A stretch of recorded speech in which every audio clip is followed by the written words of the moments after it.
Како последица на сиромаштијата и болеста, семејството Маринковски живее во мизерни услови. Во куќата нема кујна ниту купатило, а вода имаат само во дворот. Се греет на остатоци од дрва и пластика, што некој им ги дал или ги собирале на депониите. Куќата е стара и трошна, кровот протекува, па парчиња малтер и трска отпаѓаат од плафонот. На собите можат секој момент некого да повредат. На повикот од страна на медиумите, Црвен крст од Куманово и хуманитарната организација Крепос веднаш донесоа прехранбени производи и хигиенски средства за семејството Маринковски. И се надевам во нареден период дека ќе продолжи нашата соработка и дека нова семејство ќе донесеме уште вакви работи и нивната неопходна помош, мислам дека ќе може да им помогнеме.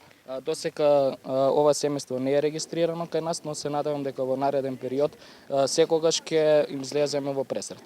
Се обидуваат да се справат со предизвиците на суровиот живот, но тешко им оди. Никој не им помага, па децата и покрај својот хендикеп собираат пластика по контењерите и хартија по продавниците за да го поправат семејниот буџет. Хуманитарното здружение Крепос, како и во многу други случаи досега, излезе на терен да помогне колку што може на семејството Маринковски. Верувам дека се работи за навистина семејство во лоша социјална состојба, кој што едва приживуваат едни со други и живеат во лоши услови, во трошна куќичка со едва и многу малку месечни примања, така да упатувам еден јавен апел до сите хумани граѓани да дојдат на ова семејство да ги видат, да им помогнат.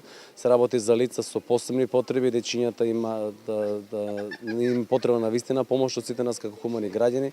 Тие не се наоѓаат непосредно после ургентниот центар во подложение на самата улица. Ќе ги прашта, значи се работи за семејството на лицето Зоран Маринковски. Сите хумани граѓани, сите поголеми фирми да дојдеме да им помогнеме, на вистина овие луѓе се дел од нашата општествена заедница и дел од самите нас.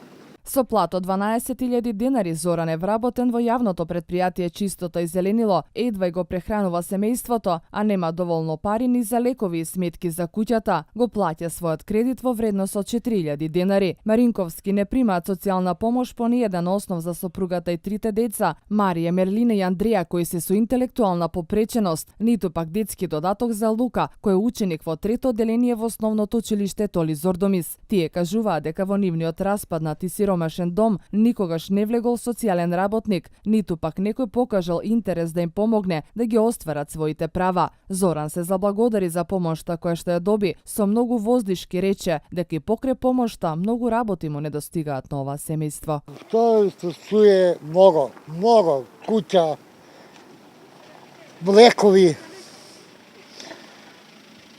Само за лекови ги трошимо пари. Не сум баш кај и она не ја такој.